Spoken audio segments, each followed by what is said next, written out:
매년 수억 원대 보조금이 지급되고 있는 영리단체 남원시 현직 공무원이 이사로 등재돼 있는 것으로 파악됐습니다. 현행법에서는 공무원의 영리 업무를 금지하고 있어 논란이 되고 있습니다. 김제시가 자원봉사센터를 새로 지어 옮기는 계획을 추진하고 있습니다. 이 과정에서 일부 김제시 의원들이 이의를 제기하고 나섰습니다. 논란이 되고 있는 소 힘겨루기 대회를 놓고 정읍시에서 대안을 찾겠다는 입장을 밝힌 것으로 알려졌습니다. 시민단체들은 이학수 정읍시장이 싸움소 육성 농가가 폐업할 경우 보상하는 방안에 공감을 표시했다고 밝혔습니다. 이별 통보를 듣고 함께 술을 마시던 여자친구를 흉기로 살해한 30대가 경찰에 붙잡혔습니다. 경찰 조사에서 A씨는 여자친구가 그만 만나자고 해 범행을 저질렀다고 진술했습니다.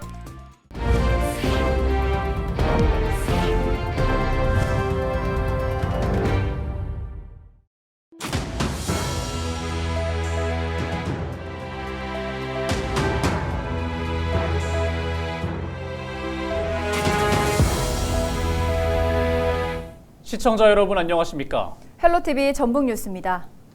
매년 수억 원대 보조금이 지급되고 있는 영리단체 남원시청 현직 공무원이 이사로 등재돼 있는 것으로 파악됐습니다. 현행법에서는 공무원의 영리 업무를 금지하고 있어 논란이 되고 있습니다. 김남호 기자가 단독 보도합니다. 남원 지역 문화재를 배경으로 문화공연이 열립니다. 이 같은 문화공연은 유한회사로 등록된 한 영리단체가 지난 2020년부터 매년 진행하고 있습니다.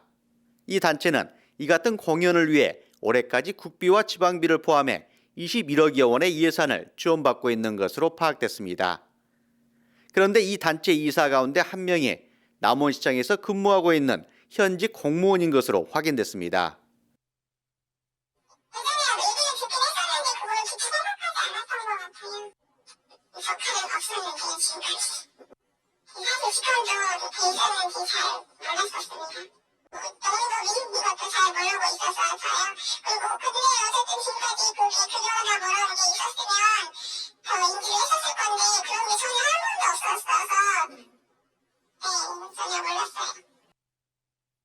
현행 지방공무원법에서는 공무원은 공무회의 영리를 목적으로 하는 업무에 종사하지 못하도록 명시되어 있습니다.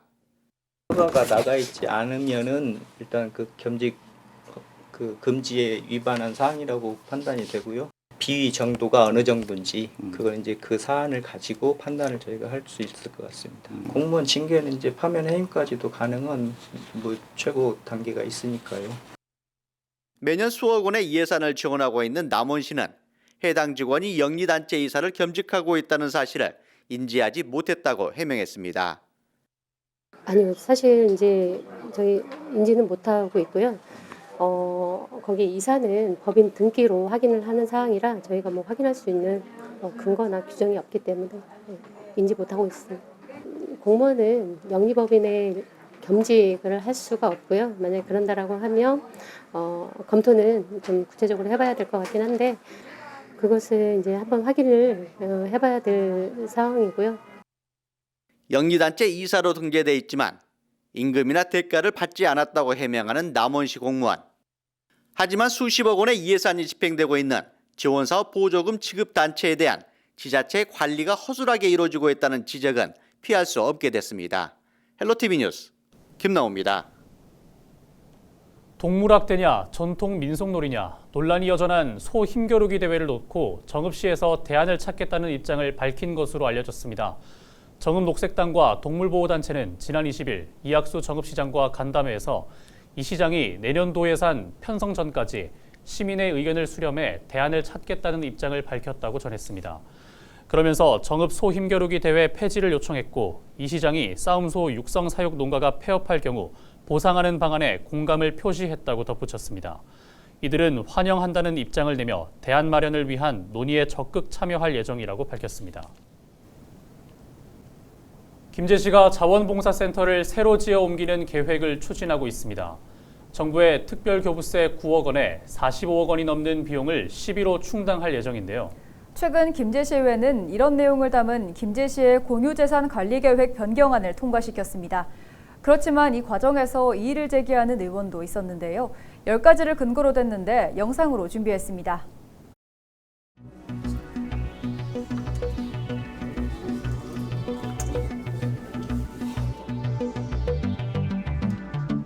김제시 자원봉사센터 건립 변경안은 사업 위치와 면적이 변경되어 관련 법령에 따라 공연예산 관리 계획안의 의결을 얻고자 하는 것으로 양은엽 위원장님 부고한 원안대로 의결하고자 하는데 이의 있으십니까? 이해 있습니다.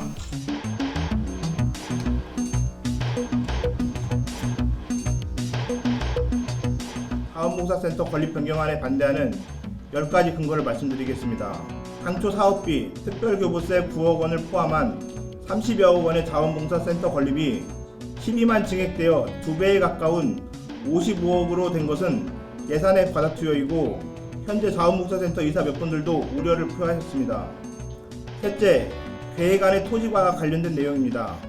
의원 간담회의 소기록과 자료에 따르면 감정평가는 제곱미터당 100만원, 토지주 요구주는 평당 300만원인데 자료에는 572평 220억 원, 평당 347만원이란 이해 못할 수치입니다. 위 토지는 수년간 매도를 시도하였으나 가격 협상으로 매도되지 않았고 이번에 김제시에서 비싼 가격에 매입하는 특혜의 소지가 있습니다. 또한 위 토지는 특정 정치인이 기존에 이미 다른 사업 추진 시에 대상 부지로 반영할 것을 집행부 슬과서 부장분들께 권유했던 사례가 있는 대상 지역입니다. 해당 토지에서 사업이 추진되지 않았지만 이번 자원봉사센터 사업 대상 지역으로 선정된 것은 순수한 의도로만 보이기는 어렵습니다. 여섯째, 의원님들께서 말씀하셨던 건 구도심 활성화 차원에서 구도심 건물을 리모델링하여 활용하는 것이지 넓은 토지를 매입하여 신축을 하라는 것은 아닙니다. 덧붙여 구도심의 토지 비용은 김제시에서 가장 비싼 토지 비용과 맞먹습니다. 일곱 번째, 자원봉사센터는 전북의 경우와 김제시의 지난 시장 임기 시절에서도 볼 수 있듯이 선거에 이용당할 수 있는 여지가 있으므로 엄격한 잣대가 필요합니다. 마지막으로 왜 김제시에서 2, 3년 전 도시재생 사업으로 매입한 제1극장 자리보다 위치적으로는 안 좋은데 더 비싼 돈을 주고 그 토지를 매입하려는지 특혜 의혹이 강하게 듭니다.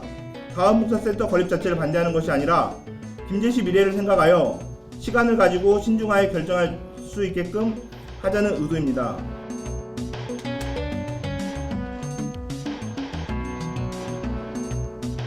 해당 과장으로부터 제안 설명을 듣고 질의 및 답변을 거쳐 심사하였습니다. 주요 의견으로는 자원봉사센터 신축으로 자원봉사자들의 공간을 확보하고 구도심 활성화를 위해 시내권 장소 선정은 적절하다는 의견과 장기적인 구도심 활성화를 위해 자원봉사센터와 연계하여 주변 토지 확보를 제안하는 의견 등이 있었습니다. 반면 구도심 활성화를 위해 기존 건물을 리모델링하자는 의견이 있었으나 기존에 넣어둔 건물들이 40년 이상 된 오래된 건물들로 리모델링에 어려움이 있다는 해당 과정의 답변이 있었습니다. 찬성하시는 분 거수해 주시기 바랍니다. 표결 결과를 말씀드리겠습니다. 제적의원 14명, 출석의원 13명 중 찬성 11표, 반대 2표. 김제시 자원봉사센터 건립 변경건은 출석 의원 과반수의 찬성으로 가결되었음을 선포합니다.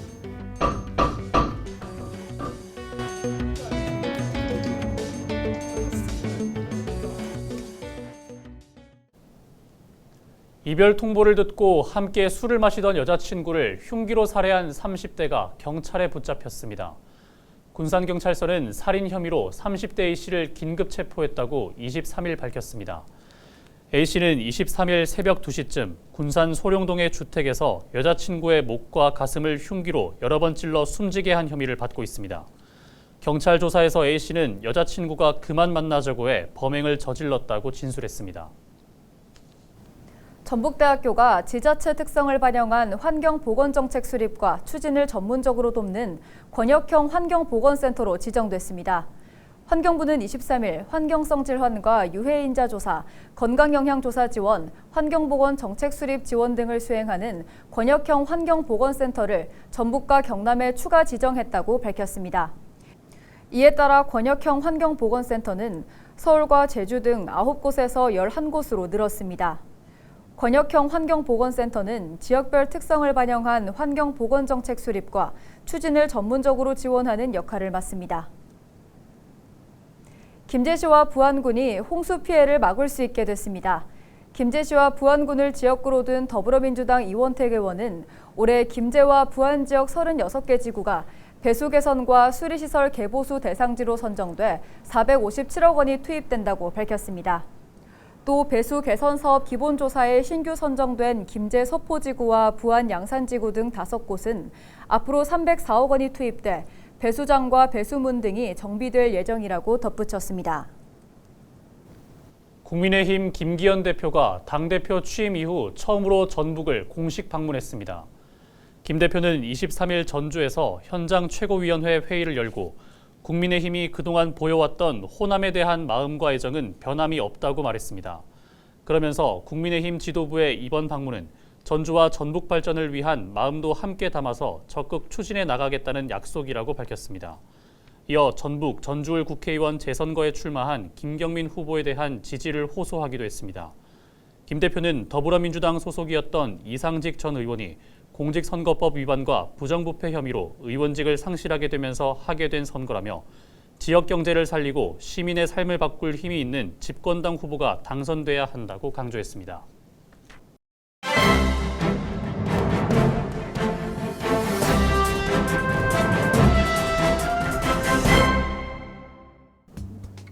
신문 브리핑 전북일보 기사입니다.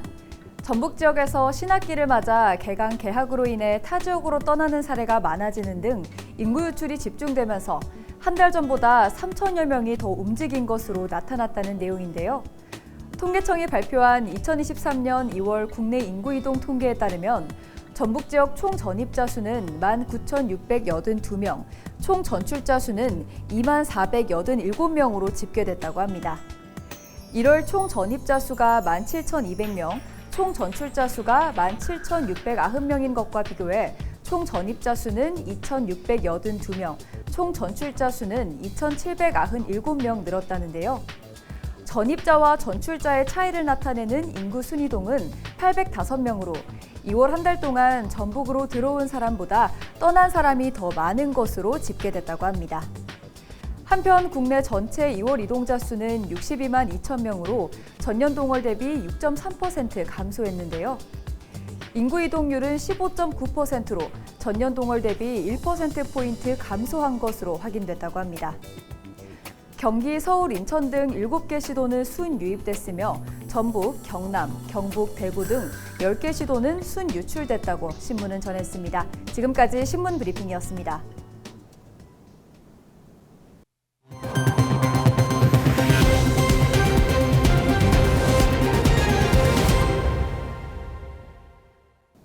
정읍시가 시민 안전 확보를 위한 재해 예방 사업 추진과 기반 시설을 늘려나가는 데 힘을 쏟고 있습니다.